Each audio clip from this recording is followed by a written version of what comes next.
Hello, and I hope you've been enjoying the chapters I've uploaded. I put a lot of time and effort into them. Show your appreciation by commenting and liking the page to help my algorithm score. Also hit that subscribe and notification to get my videos as soon as they're released. Thank you, I appreciate your help, and God bless.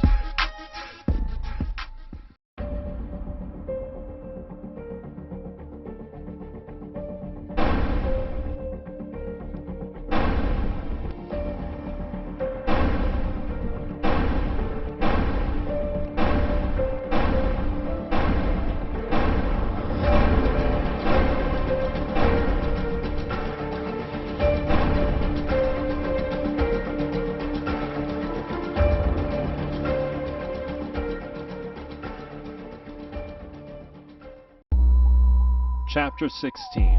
The Lion versus the Lamb. Kaboom! I dived out of the way as a bolt ricocheted against a nearby mountain edge.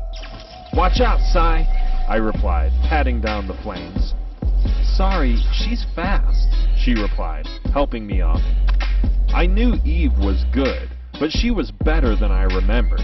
Her technique was flawless. She moved so gracefully and was so formidable that Sai, Sam, and I could barely contain her. "You really think so?" she added, slowing down. "Gotcha," Sam replied, striking. Eve elegantly sidestepped his blow like she was doing a pirouette. She landed a punch to Sam's stomach that almost knocked his breath out. "Man," he complained, falling to one knee. "Okay, that's enough," I replied, falling to my butt. "We've been at this for hours." Pete walked over, raising his hand, signifying he agreed. I was so beat. After a battle like I had been through, I probably should have been in bed resting. Yet here I was, pushing my body even further. "Okay," Eve replied, walking over to me. "You okay?" I nodded as she paired with Sai, and they both pulled me to my feet. "Thanks, you guys," she replied with a smile. "I appreciate it." "No problem," Sam added. "We're a legion. That's what we're supposed to do." Pete joined the rest of us as we headed to the girls' living area. As we did, Danielle sat on the couch, relaxing, looking at television. "You guys finally finished?" she replied. "I thought I would never be able to practice. Especially with Eve going tomorrow. I thought she would take longer than usual." "Oh, sorry," she replied. "It's all yours." "Thanks," Danielle replied, rising from the couch. "I'll see you guys in a few." We all looked surprised by her statement, as Eve bashfully avoided eye contact and headed for the kitchen. "You guys want something to eat or drink?" she replied, trying to change the subject before we spoke. "Pizza," Sam responded, raising his hands. "Yeah," I seconded. "Yeah, me too," Pete added. "Okay, sure," Sai relented. "Okay, pizza coming up," Eve replied. "I finally think I got this Heaven Realm S frequencer figured out." Danielle squeezed past us and headed into the training room, slamming the door behind her as Eve disappeared into the kitchen. "Beauty and work ethic," Pete replied, drooling. "Who, Danny or Eve?" Sai poked. "Someone's got a bit of a crush, eh?" Pete's eyes fluttered as he showcased a dense smile. "What?" he responded. "Neither." An awkward silence ensued as Sai shrugged her shoulders and followed Eve into the kitchen. Sam and I looked at each other, trying to hold back our laughter. Pete exhaled and flopped on the couch. "You just destroyed an ancient patriarch and took on a horde of demons from the spawn of hell, and you still can't muster the courage to speak to that girl," I added, shaking my head. "Are you kidding me?" Pete ignored me, flopping on the couch as Sam and I followed suit. Sam grabbed the remote and turned up the volume. "Hello, and welcome to Entertainment Tonight, the Light Guard Trials Edition. I'm your host, Ellen Lago, and boy do I have some hot news fresh off the presses. Sources say that love has erupted in the confines of our favorite legion. It seems that two of our favorite, well, lovable losers have become closer since entering the heaven realm. Sources say that the two legion mates were caught sharing an innocent kiss in their agent's office, said the lady, as soon as sound could be heard. She had long, candy red hair. It was up in a bun. She wore a dress with gold ruffles on the shoulders, and silver pieces glittered off the white of the dress. Her words had caught me like someone showing your baby picture in the middle of mixed company. I was so embarrassed. It wouldn't take a scientist to figure out who she was referring to. I stared forward, not even wanting to turn my head. "You think you know a guy," Sam replied. "I guess you were trying to show old Pete here how to do it the right way." "Sam, if you don't shut up, I'm going to squash you," Cy replied, catching us all off guard. I slowly raised my head as embarrassment filled me. Pete's face looked hurt and betrayed at the same time. I fumbled to speak as Eve stared at me, then turned to Cy. "What are they talking about?" Eve asked, turning to Cy. "Eve, I promise it was nothing," Cy replied with an annoyed sigh. "I was congratulating Tim and we accidentally, kind of, kissed." "How do you accidentally kiss?" Eve pressed, emotionless, still trying to act like it wasn't a big deal. "Not that I care, it's just weird is all." "Yeah, same here," Pete added, visibly annoyed. "I just find it weird that two friends can accidentally kiss." "Cy's right," I muttered. "She was trying to peck me on the cheek, and I just happened to be turning." "How unfortunate that must have been for the both of you," Eve jabbed. "May I ask what you were congratulating him about, friend of mine?" I looked at Cy, and we both froze, knowing we couldn't reveal the reason without telling Sam why he was really recruited to Revelations. I played mental gymnastics to come up with an explanation, but there was nothing I could say that would be believable. Cy's expression showcased a similar dilemma. "We can't really say," she finally relented. "What? Why?" Eve continued angrily. "You don't find it the least bit weird that you guys accidentally kissed when you were trying to actually kiss, and the explanation you give us asks us to believe it was all because you were congratulating him for a secret good job he had done that you can't share with the rest of us?" "I never said it was a secret," Cy shot back. "Well, why can't you tell us then?" Eve shot back. "It was an accident, okay?" Cy continued.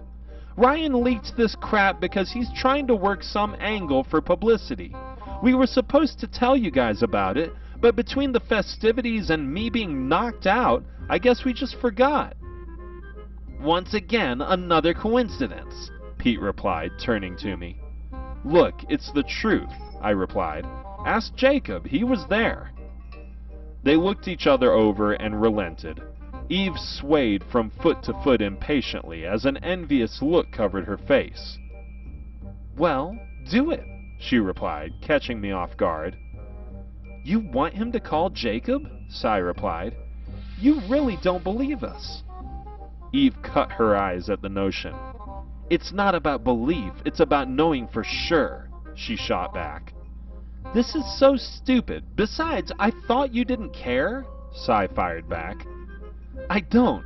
It's just weird that something like this could be going on behind all our backs, that's all," she continued, fumbling over her words. I sat, not knowing what my next move was. I stared at Pete. I knew the situation wouldn't be resolved until there was confirmation on both sides. "Fine," Cy replied, her eyes lighting up immediately. "Jacob?" There was a baiting second before he finally responded. "Yeah, I know, it's about the report," Jacob replied, cutting her off. "Is Tim's little girlfriend upset?" "I'm not his girlfriend," Eve fired. "She's not my girlfriend," I replied at the same time as she did. "Yeah, sure she's not," Jacob provoked in a monotone, mocking voice. "What do you guys need?" I looked to Sai, who rolled her eyes as she continued. "Tell them about the whole situation," I replied. "Ryan, the accident, everything." There was another second of awkward silence before he finally responded. "Yeah, it was an accident. I guess. I didn't actually see it, but I know Sai apologized immediately. They figured you guys would be pissed and juvenile about it, so they didn't want to go along with it. But after some persuading from Ryan, they finally agreed," he replied.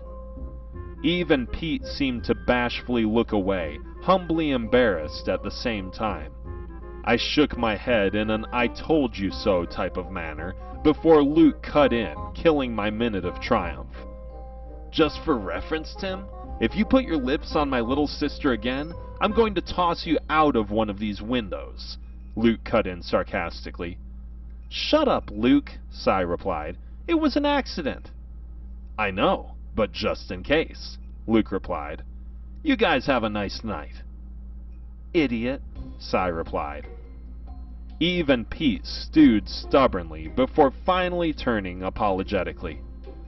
"Sorry, I guess it's the stress of this trial. It's got me on edge," Eve replied in a low, stubborn voice, covering her face, embarrassed. "Regardless, I'm sorry." "Yeah, me too," Pete added. "I guess I was caught off guard by the whole situation." "It's cool," I replied, quickly putting it behind me. Sai cut her eyes, showing a stubborn side of her own before finally relenting. "We've wasted enough time on this stupid stuff," she groaned. "Let's get some sleep and put this whole terrible day behind us." "What about pizza?" Sam added in an upset tone.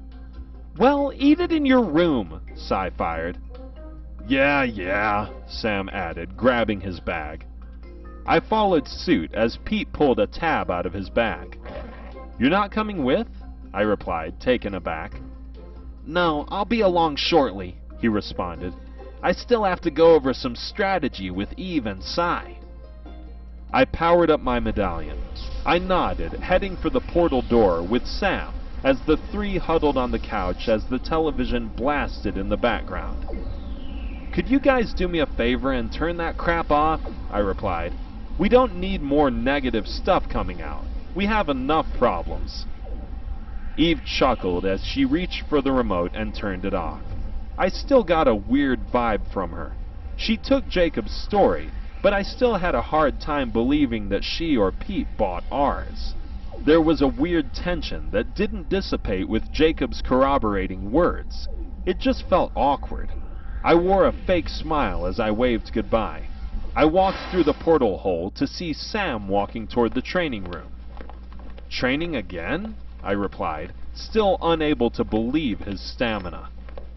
"Hey, if you got it, do it," he replied in old Sam fashion. "Flaunt it," I replied, shaking my head humorously. "What's a flaunt it?" he replied, oblivious. "No, flaunt it," I replied.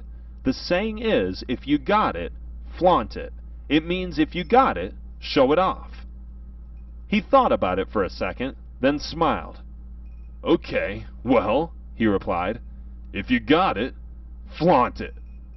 I nodded with an approving smile as he headed for the training door with a salute of his index and ring finger. I shook my head in disbelief once more, then headed to my room. I took a quick shower and brushed up before hopping into bed. I was so tired, I think I fell asleep before my head actually hit the pillow. It seemed like I closed my eyes for a second before I was stirred out of my sleep. "Welcome to Wink 7's Crossfire Debate Show," said a voice, jarring me awake. "I'm your host, Tyson Everbay, and this is Rapid Fire at 7. I jumped, looking around like a crazy man, before I turned to see the television shining like a beacon in the darkness of the room. It shined like a star in a gloomy night sky.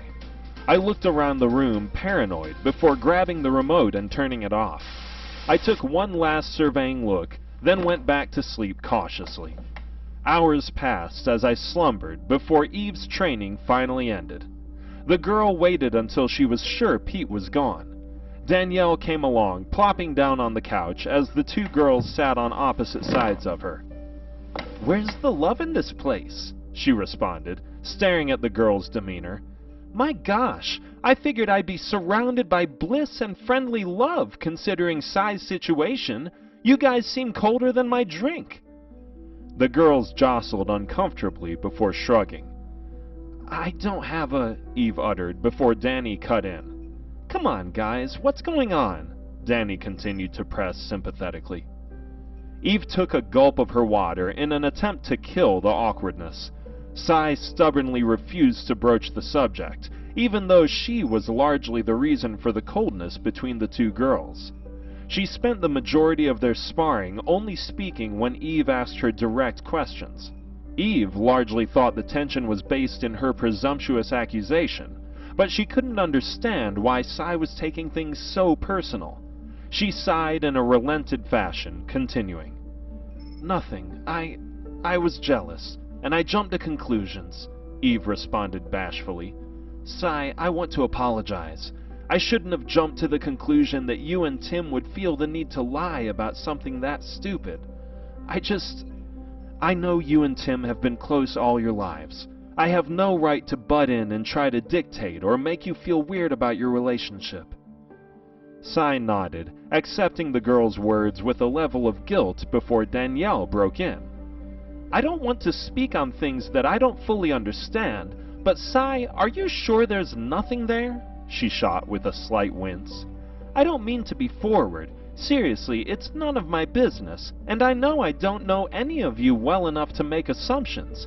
It's just, you didn't see that kid when you were out. It was like a part of him wasn't there. He won't say it, but even your brothers are convinced the kid is too immature to realize he's crazy about you."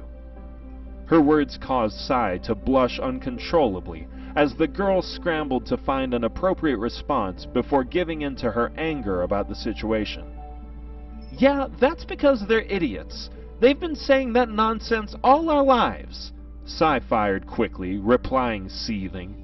"They can't see past our genders. If what happened to me happened to Jacob, Luke would have been in the same condition, and he knows that. Look at how you feel about Abby. Eve is distraught over what happened to her sister as well, but no one bats an eye. It's just sexist to assume two people who grew up spending every waking moment together can't be friends with a strong bond because they don't share a gender.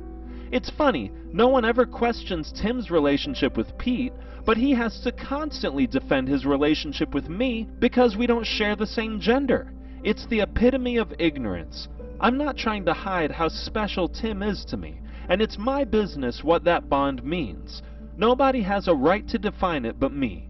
I don't owe anybody an explanation because it's nobody's business. He is the most important bond in my life. He's my best friend, and there is nothing inside of Father Yahweh's will that I wouldn't do for him. It is what it is.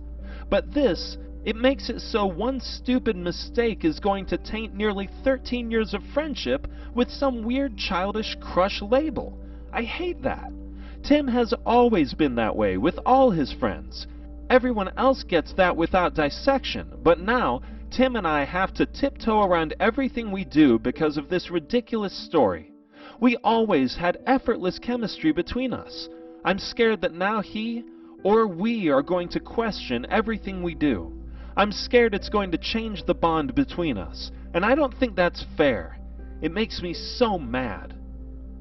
Eve lowered her head, taking Sai's words as a direct shot at her. Her demeanor finally broke through Sai's stubborn stance as she finally turned to her longtime best friend. "I guess I should have just said that. I shouldn't have sulked around like a brat.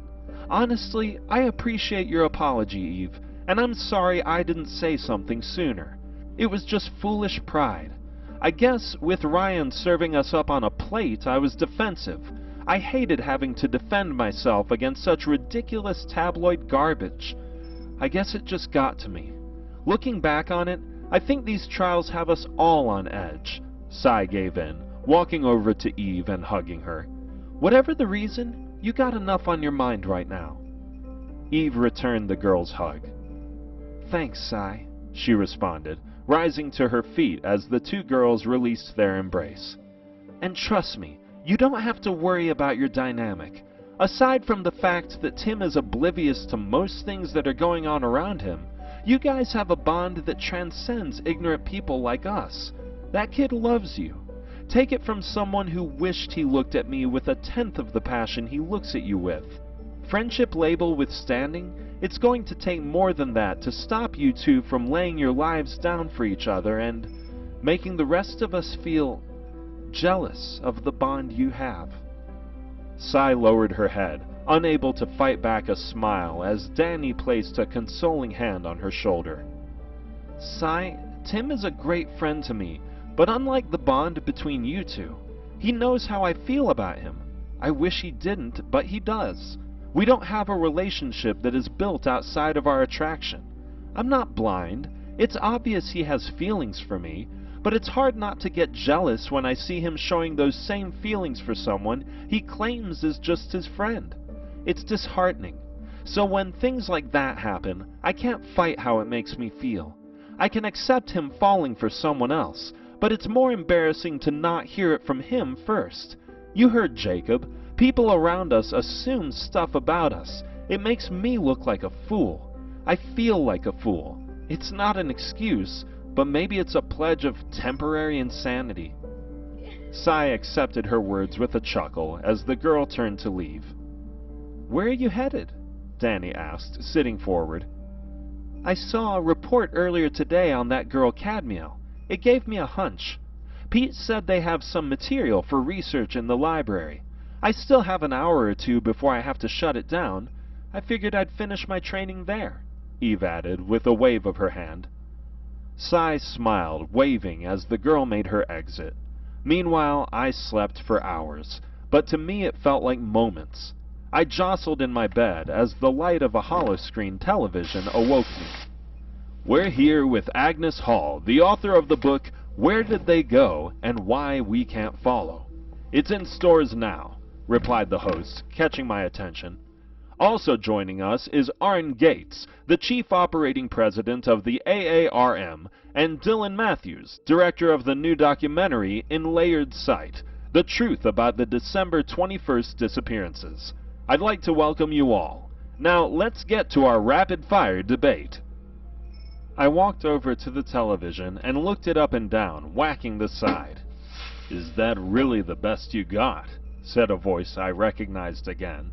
"You can stop rain for crying out loud, and a slap on the side is your most thought-out plan of action." "Michael," I replied, exhausted, "can you ever just make a normal entrance?" He laughed out loud. "Is it really that bad?" he chuckled. "I must have caught you at a bad time." I dropped my head, selling my exhaustion in my demeanor. "You have no idea," I replied. "We're getting our butts kicked. Eve thinks I'm in love with my best friend. Pete thinks I'm in love with the girl of his dreams. Jacob and Luke are being jerks, and I can't seem to get through a day without being totally mentally or physically exhausted. In a nutshell, you've not only caught me at a bad time, you've caught me in a bad sequence of times." Michael nodded sympathetically. "I told you this thing wouldn't be a picnic," he gloated before turning to the television. He pointed at the hollow screen as he raised the volume on the screen, catching my attention. The participants were in the midst of a heated debate. An old, slightly portly lady seemed angry by the other two guys as they looked at the audience with smug looks on their faces. 100,000 out of 100,000 of the people who we've contacted with direct knowledge of their missing loved one's religious affiliation have all stated that the missing person was a Christian. Everyone! That is not a coincidence. That is empirical data that supports a possible conclusion that science is ignoring out of sheer arrogance." The men chuckled to themselves like they were adults listening to a child give a dissertation. "What is so ridiculous about that?" she replied, annoyed. Arn Gates smiled, shaking his head. He was a weird-looking guy. He had a receding hairline that seemed to be a few months away from him being bald. He wore an expensive suit with a small, thin red tie. He gave arrogant a new meaning. He wasn't just arrogant. No, it was more of a mean-spirited arrogance that seemed to seep through the television. What's ridiculous is not the belief in doing a sound scientific study. The problem is the belief that scientific study means jumping to whopping conclusions based on a factor that could have various meanings, he retorted. Yes, it is possible that all these people abducted could have been Christian, but that doesn't prove that there is a God. It just proves that people who believe in a God have been abducted. Alien abduction, she shot back, falling back in her chair, exasperated. That's more plausible. An alien abduction. You can't be serious. His face turned stern at the sound of her words, as if he wanted to kill her on the spot. I never stated in any form, shape, or fashion that the abductors were alien. That being said, there is far more evidence in our past that supports aliens than evidence that represents a god, he continued. Look at the old relics of the past, the ancient writings. History is filled with people who misunderstood powerful beings and assumed them to be gods. What if they didn't misunderstand? What if they were told by these people that they were gods? She retorted passionately. Why are we so arrogant in our understanding of our ancestors? They had technological marvels like the pyramids, and we have no idea how they completed them. Yet we treat them like they were idiots dragging their knuckles and smacking walls with rocks. Why do we assume that they weren't smart enough to tell the difference between what was normal and what was extraterrestrial? They had sophisticated systems of governments, irrigation, and plumbing systems that were well before their times. They recognized kings, princes, and normal people. Why would they assume and call these entities gods unless they were given that label? And why all of a sudden did one god seem to just dwarf all the others? Tell me that.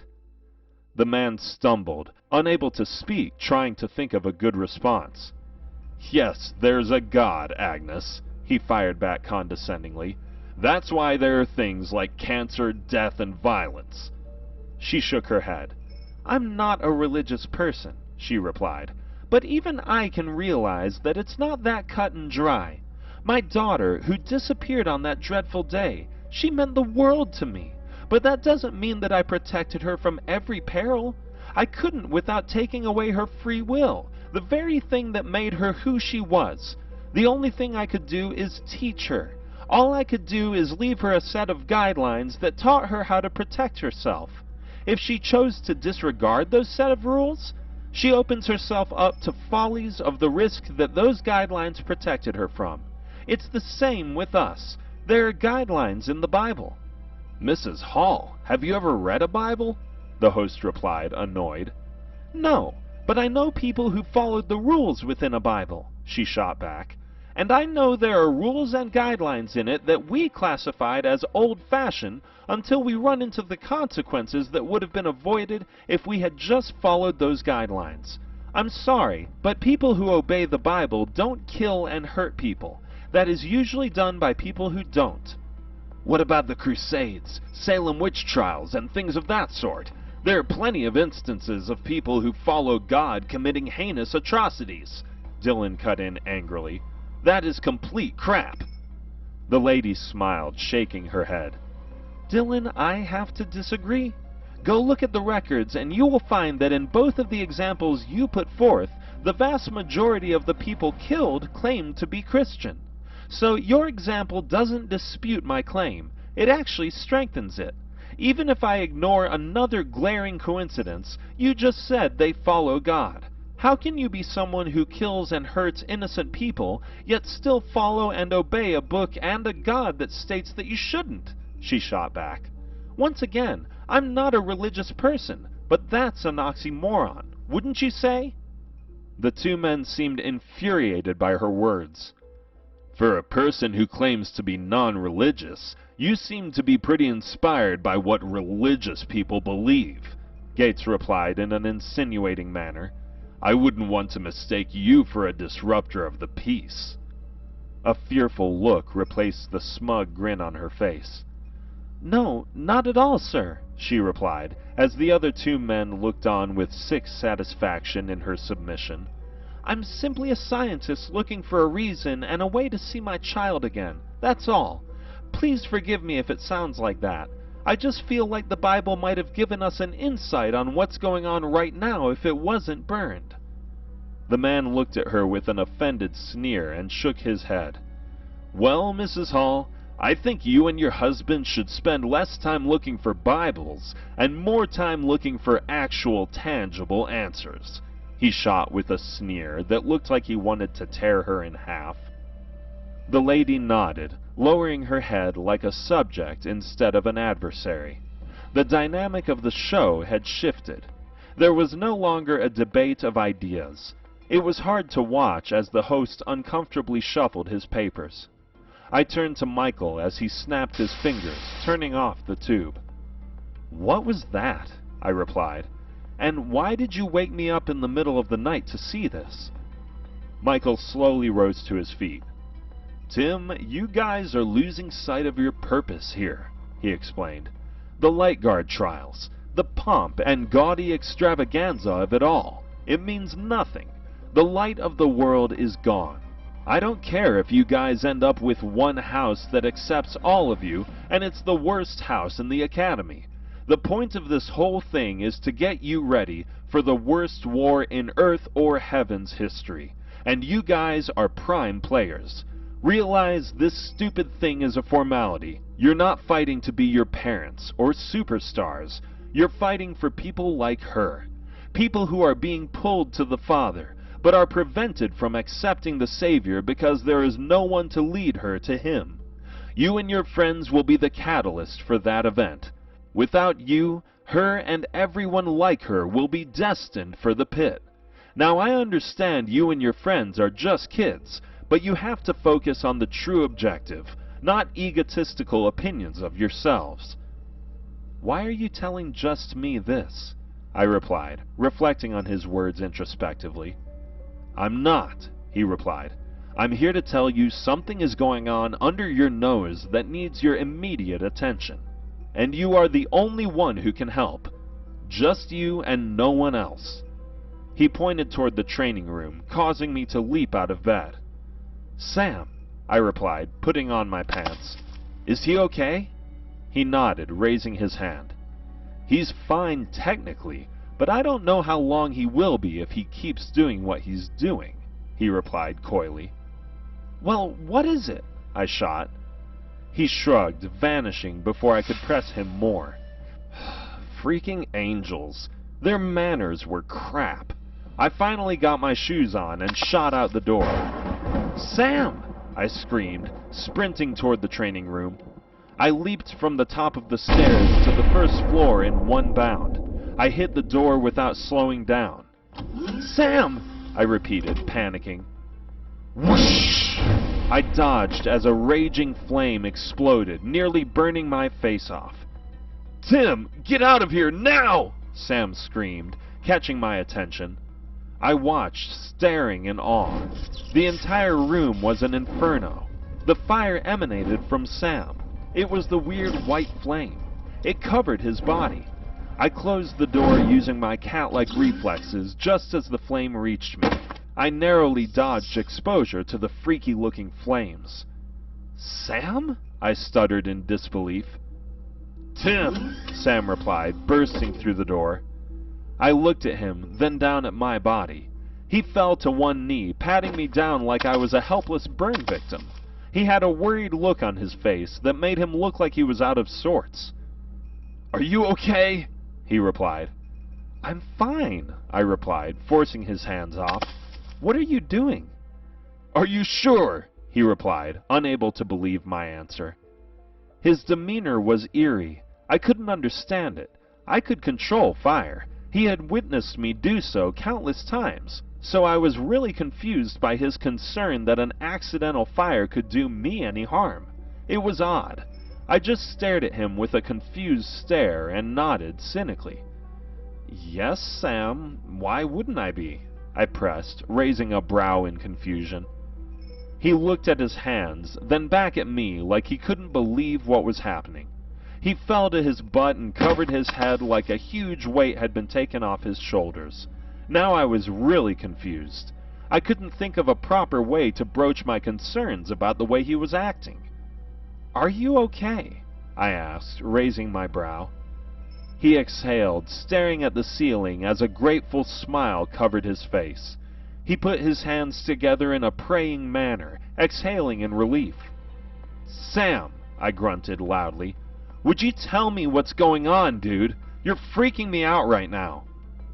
He gathered himself mentally, still nodding involuntarily. I shook my head impatiently, trying to prompt him to speak.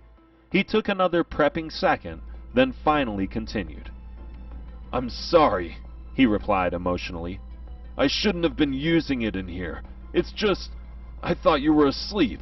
I would have never—" "Sam, you're talking in circles. Why would I need to be asleep for you to practice? What aren't you telling me? I thought you said you couldn't control that white flame." He shook his head, embarrassed. I wasn't being totally honest when I said that," he continued in a timid tone. "Am I not speaking English here? Why are you talking in code?" "Sam, friend named Tim asked question to you. Sam, tell Tim why boy nervous about fire," I replied, imitating a caveman in an angry voice. "Stop playing the name game and spit it out." Sam sighed deeply before continuing. "I can summon the white flame, but when it comes out I can't control it, at least not completely. Really, it's closer to barely control. It's like it takes over my reflexes. My emotions rage, then I black out. If I can stay calm, I can control a small amount of it, but the longer I use it, the less control I have over it," he revealed, staring at the ground as he spoke. "Why do you say it like that?" I continued to press, approaching him and kneeling in front of him. "You talk about the fire like it's alive or something?" He stared at me with a look that revealed a fearful emotional breakdown. "I don't know why, but it feels alive," he replied, visibly showing an anger that I had never seen in him. "How?" I replied. "I can't explain it, but once it comes out," he continued, hesitating like he was afraid of thinking about it, "it's like it tries to take over." He stopped, gathering himself once again. He stared around the room in an effort to make sure we were the only people in the room before he continued. I think that's what led to my brother, you know," he explained, unable to finish his statement. I shook my head sympathetically. "Dude, there's no way you could remember that," I replied, trying to knock him out of the funk. "You were too young." "Come on, I don't claim to be the smartest person in the world, but I didn't have to see it firsthand to piece things together. Besides, I heard my housekeeper talking about this weird flame that burned down the old house. At first I thought she was just a little bit off knocker." "Rocker," I corrected, out of habit. He shook his head, annoyed by my interruption, before continuing. "My gosh, rocker! Anyways, she was always doing weird rituals and things around the house. Santa Rita, or whatever she called it," he continued, without any prompting. "She was always putting garlic and stinky oils all over the house. At the time, she was just trying to protect me. She said there was a demon thing spirit that took my brother. She said she was my godmother, and it was her job to take care of me. I was more than happy to accept, you know, after the foster home or whatnot. I was just happy I wasn't alone anymore. I was too young to question her, so I believed every word.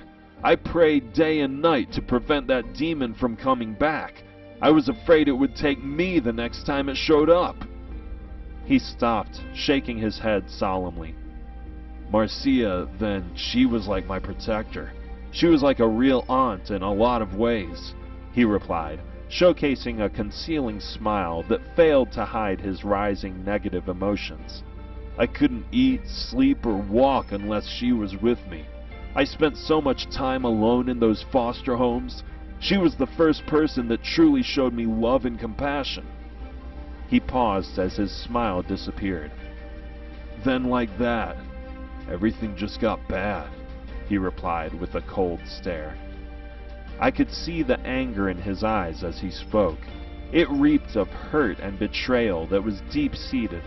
I was terrible in situations where I was supposed to be sympathetic with guys. I never knew what to say. I assumed most were like me. I never took pride in sympathy. It always made me feel weak and patronizing. I was warring with that assumption about Sam, so I just sat like a deer in headlights, listening and fumbling for words. "What happened?" I replied. "I don't remember most of what happened. I was sleeping the entire time, or at least I thought I was. Maybe I was just blacked out," he continued, pausing like he was reliving the incident. "All I remembered was waking up and being ice cold. My ceiling was gone, and snow was everywhere. It looked like a snow bomb had gone off. I looked for Marcia everywhere, but when I got to her, she almost climbed the wall trying to get away from me," he replied, saddened with every word. "I can still remember the look on her face. She kept calling me Diablo, and I couldn't understand why." I paused, still unable to put forth any words of encouragement. I was 12 years old. No matter how advanced I wasn't equipped to deal. What did I know about something like this? What could I say? He continued as I stood, trying to look sympathetic as atonement for my poor support skills. "I looked down and noticed my body," he continued, visibly shaken by his recounting of the story. "I was covered in the same white flame that came out in our battle. I don't know. Maybe it was my emotions. I was pretty freaked out from the sight, and I think it amped it up. It started to grow. She shielded herself, screaming. She was screaming so loud, and I couldn't do anything to help her. I tried to control the weird stuff coming out of me, but it happened so fast." He hung his head in anguish before raising his gaze. "I blacked out, and when I came to..." He paused. Throughout the story, his voice never cracked. He didn't cry or look to be holding back any tears. He just looked defeated. I didn't know all the things he had gone through in his 12.5 years of life, but he had the composure of a battle-tested veteran. It was eerie to watch. "What happened?" I replied. "She was dead," he replied, "frozen into this black statue. The authorities showed up. They obviously couldn't explain what happened, but I knew it. I couldn't understand how. I never saw the flame again, but it haunted me. It was a distant memory until our battle. It just shot from me again. I saw it, and I knew it was me.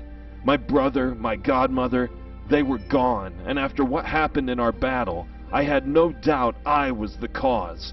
Ever since we fought those demons, I could feel it every time I trained. I've tried to suppress it. It didn't matter how many times I've fought it off. I feel it all the time now. It's like it's waiting for me to lose control again. I knew I had to get hold of it. I don't want it to slip out of my control. I didn't want it to hurt one of you. Jade gave me some tips. I figured I'd wait until I was alone to test them out. I thought you were asleep and Pete was gone, so..." "Wait, Jade knew about this?" I asked, surprised. "Yeah, he walked in on me," Sam continued. "I almost took his arm off." His words piqued my interest. "What do you mean, took his arm off?" I replied. "This flame is like white-hot ice," he continued. "Whatever it encounters freezes. We were training, and one day I got frustrated and it came out. It scared me because I couldn't put it out. Jade tried to stop it using the light energy thing, but it rejected the light and blew his arm to shreds." "I didn't notice," I deducted, trying to remember Jade missing an arm.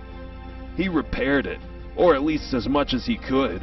You can't really tell because it was close to a month ago, and it's almost fully healed now, but he has a huge scar. He still says he can't control light energy fully with the injured hand," he explained. "I ask him about it all the time, you know? I guess I still feel kind of guilty." "So that's why he stopped you from using it?" I asked. He waited for a minute, contemplating whether he should talk before continuing. "I don't know the right sciencey way to say it, but he said it wasn't natural. He said it wasn't elemental or light energy. He said he didn't know what it was, but it was too dangerous to tap into without knowing its limitations? I think that's what he said. Anyways, he scanned my body after it finally went away and said something was wrong with it. I felt fine, but he said my spirit biorhythm was off. Kind of like you with your ability. He told me to refrain from using it until he got more information on it, he continued. Okay, so why were you using it now? I replied. He hesitated bashfully before continuing. Well, we need it to win, he replied. And that flame, I figured if I could control it, maybe I could use it. I thought it tries to control you? I replied, confused. Well, it does, but it also empowers me. It makes me feel more powerful than I've ever felt. You saw me at the Battle of New Angeles. I mean, our backs are against the wall. I'm going to need all the help I can get, he replied. I'm afraid. I don't want anyone else to get hurt. I want to be able to help like you and Sai did. I nodded in agreement, understanding his sentiment. Well, what if I help? I asked hesitantly. You know, using my ability and all, I might be able to see how it works. No way, he replied. Why? I replied. You said it yourself. We could use it.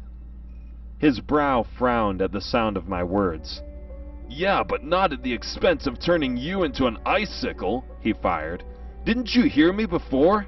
My brother and godmother died because I couldn't control this thing.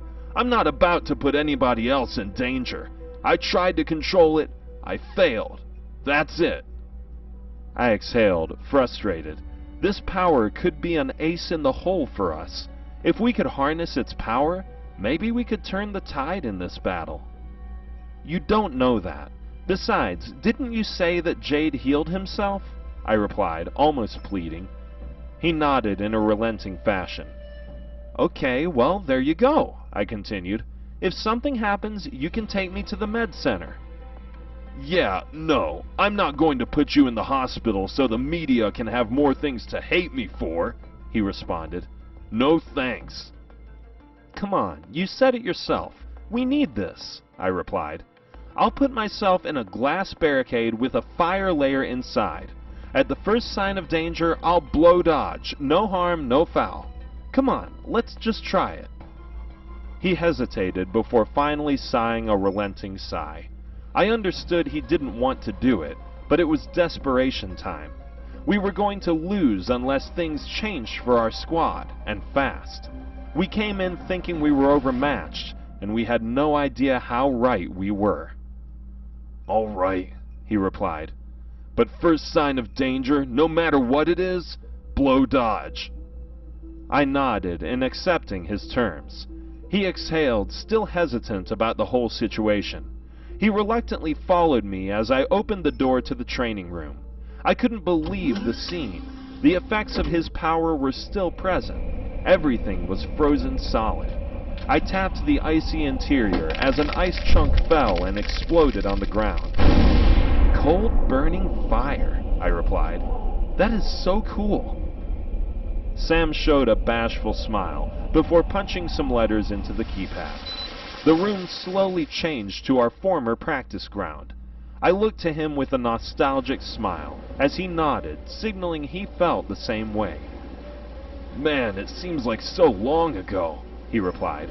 It seemed like yesterday we were landing here, stumbling through the pass. Yeah, I replied with an agreeing chuckle. His demeanor switched to a determined one. He nodded, trying once again, taking in air and exhaling in an effort to calm himself. All right, do your thing, he replied, signaling that he was getting ready to start. Okay, I responded, closing my eyes. Element Gamma and Epsilon, Fire and Earth Command, Crystal Barricade and Firewall. The ground rumbled as a crystal barricade emerged from the ground. Once it was completely sealed, I released my light energy, creating a mini ozone layer. Okay, get to it, I replied, sweating from the heat inside the barricade. He nodded, closing his eyes as he powered up. He waited a second in an attempt to ignore the doubts creeping in his mind. Whoosh! His eyes burst into flames like two nuclear stars exploding. The transformation was instantaneous. He was right. His power spiked at levels that were beyond Aphrodite. It was unworldly, but there was a fierceness to it that sent chills up my spine. It was so raw and wild. It dropped from meek to powerful every other second. It was so unstable. "Okay," he replied. "This is the part where I generally have consciousness. The more I try to control it, the less consciousness I have, so I have to be careful. I'm going to try to push to the first level." I nodded, preparing myself. The energy pulsated like a heart exploding. Slowly, the light around his eyes enlarged. The light seeped from his eye sockets and melted into his face. I could feel the ice building up on my barrier. I focused in, trying to figure out what was going on. "Oh my gosh," I grunted, summoning more to compensate for the power I was feeling. I couldn't believe my eyes. The energy that surrounded Sam was like nothing I felt before. Light energy in the environment mutated into electricity. Faith energy burned from inside our bodies until we were covered in energy. But this energy was different. It looked like an energy was literally climbing inside of Sam and melding with his spirit. "Sam?" I replied, worried. "When did this flame start?" "I don't know. Why?" he replied, struggling to control the energy as it fought to overtake his own. I was sure he couldn't see it. As a matter of fact, I don't think anyone else noticed it. This power I had was weird. It was almost like I was looking at a literal ghost. It was in the shape of a huge lion, and it looked ferocious. "Well, that energy, you're right. It's not coming from elemental or subatomic control," I continued in awe. It's like a spirit." His eyes grew big at the sound of my words. "What?" he replied. Kapoosh! I watched in horror as the light took over his body after the sound of my words. Sam lost control. I was in a world of trouble. It was all the intruding spirit needed to take over. The spirit's energy swallowed Sam's energy until Sam was covered in the spirit's energy. "Ugh!" Sam let out, fighting to regain control. His body began to morph. His hair changed into a long lion's mane, and his body grew fur until he was covered. I could faintly see Sam still putting up a fight, but he was fading fast.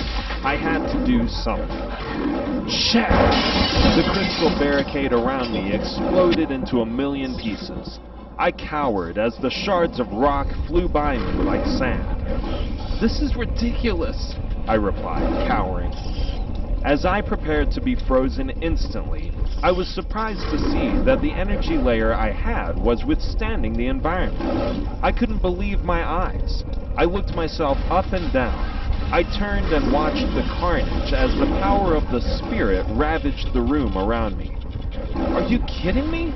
I continued. "Sam!" I couldn't believe it wasn't affecting me. The power was beyond anything I had seen since I arrived in the Heaven Realm. It was beyond just ridiculous. More surprising was the fact that it wasn't affecting me at all. I couldn't understand how. I looked myself over, trying to figure it out. I couldn't believe what I saw. "What the?" I replied, staring up in awe. My entire body was covered by a spirit similar to the one Sam had, but it was in the shape of a lamp. It glistened so bright it seemed like I was walking in the eye of a burning star. It melded with my spirit perfectly. It was such a congruent meld that I couldn't tell the difference between my energy and it. I looked to the spirit, but it was more like a presence than anything. It felt so powerful, and I felt so powerful with it. "Tim, get out of here," Sam managed, just before the spirit began to take total control. Sam, stay with me, I replied confidently. Don't black out. Inside the spirit's presence, I felt invincible. It was beyond even that. I walked toward him. I flexed, feeling the spirit's power surge through me as the light covered my body. He fought a little longer, but he was out on his feet. Within a second or two, he collapsed as the spirit took full control. Boom! Wham! The spirit exploded with elemental power.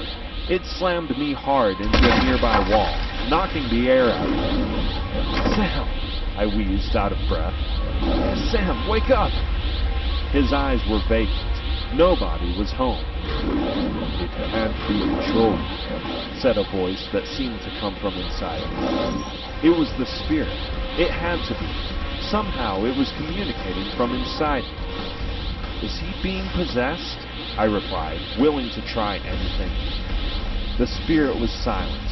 As I did, Sam stood up, looking like a hybrid between a lion and a bodybuilder. He looked amazing, but it wasn't Sam.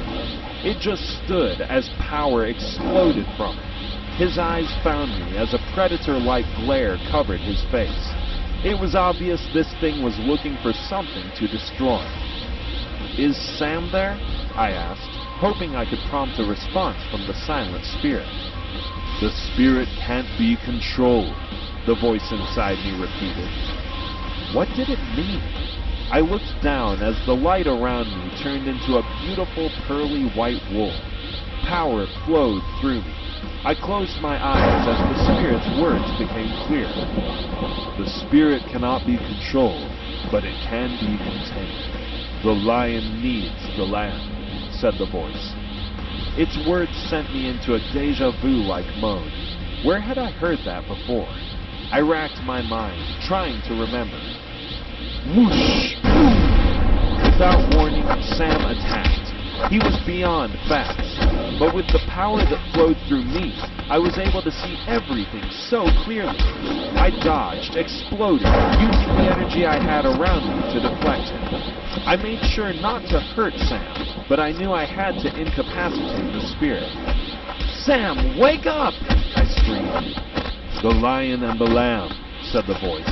The lion needs the lamb. The lamb needs the lion. What is he talking about? I had no time to react. Sam? I replied as he geared up for another attack. Whoosh! Oh no! I gasped as he seemed to appear right in front of me. There was no way I could block or evade the blow, and with the power I felt, it was all over for me if he made contact. Stop! Said a voice that seemed to scream from inside of me. Sam stopped, hanging in limbo, floating in midair. The spirit slowly dissipated before Sam fell, hurtling back to the ground. Slam! He landed with earth-shattering force. I shot to his side, using Flash Step as the spirit around me dissipated. Sam! I replied, shaking him. He groaned and sputtered before snapping up with a panicked look on his face. Tim, get out of... he blurted, before stopping as he realized where he was. Tim, what's... you're okay? He looked me over with a grateful smile that seemed to tell his feelings without him saying a word. He was happy to black out and not come back to a corpse. I'm so sorry, man. I tried to control it, he replied, pausing as something occurred to him. Wait, how did you... this place... this place is a war zone. How did you survive? I paused, trying to think of a way to respond in which he would understand. Look, I don't really know. All I know is I think this power I have and the power you have is somehow connected to each other, I replied. Regardless, this power of yours, I think you can control it. No way! He screamed. Do you know what that was just like? It was like reliving every terrible thing that has ever happened to me. I'm never doing that again. Seriously, Tim, look at this place. Can you imagine what would happen if I used it in a stadium filled with people? No, they hate me enough. I'm not giving them more of a reason to keep me out of the academy. Sam, it's about more than that. I think this power of yours may be the key to understanding my own power, I replied. He shook his head adamantly. I'm not doing it again, Tim. I promise you I'll win, but I'm not using that thing. It was weird enough when I thought it was my own power, but if this is some spirit, Jade is right. Maybe we should hold off on using it until we know what we're dealing with. I mean, we did bring our Earth-born bodies here. There's no telling what we brought with us, he continued. I know, but you didn't feel this thing. We've been around evil before. We fought it. This spirit, it was different, I shot. I think your attitude toward this spirit is the reason it's not melding with you. You're afraid of it. Tim, no, he shot angrily. I'm done with it. Just leave me alone, okay? I should have never done this to begin with. It's just God's blessing that someone didn't get hurt. I'm not tapping into that power until I know it's not going to hurt anyone else. He looked away regretfully as he fought to his feet. He stumbled as he walked over to his jacket. He grabbed it and stormed out. Sam, I replied as he continued, not looking back. What the? As he opened the door, Pete was coming in. What happened in here? He replied, looking the place over. I paused, not really wanting to explain. I rose to my feet, trying to figure out what I was going to do next as Pete continued to look this place up and down like it was a crime scene. Nothing, I responded, storming past Pete. Tim? He replied, confused. Nothing, Pete, I reiterated, heading up the stairs. Sam and I just had a spat. We're cool, though. He just woke me up and we had some words about it. Pete stared at me inquisitively, still inspecting the room as I disappeared up the stairs. I hesitated as I walked past Sam's door. I went to knock, but I knew it wouldn't make a difference. Sam was adamant, and things were too fresh. Nothing I said would change his mind after the emotion of the last incident still present. I had to give it time. I shook my head as I pulled my hand back and headed to my room. I pulled my clothes off, tossed them in a bin next to the bathroom, and crashed on my bed. I was minutes away from going back to sleep when the sound of a knock on my door caught my attention. Yeah? I replied, agitated. Tim, are you and Sam okay? Pete pressed. Pete, we're fine, I promise. Don't worry about it. You've had a long day. Go and get some sleep. You deserve it. Besides, we have another long day tomorrow, I shot, climbing under the covers myself. There was a second of silence before I finally heard his feet thumping down the hall. I sat up for another 10 minutes, just staring up at the ceiling. Was that why Michael sent me down there? Was this power good or evil? Thoughts flowed through my mind as I tried to make sense of it all. I threw the covers over my head and forced myself to lay down. I fell asleep, leaving yet another eventful day behind me. But I soon found out the day was the only thing I left behind. The eventful agenda and drama surrounding it was attached to me like a bad stench.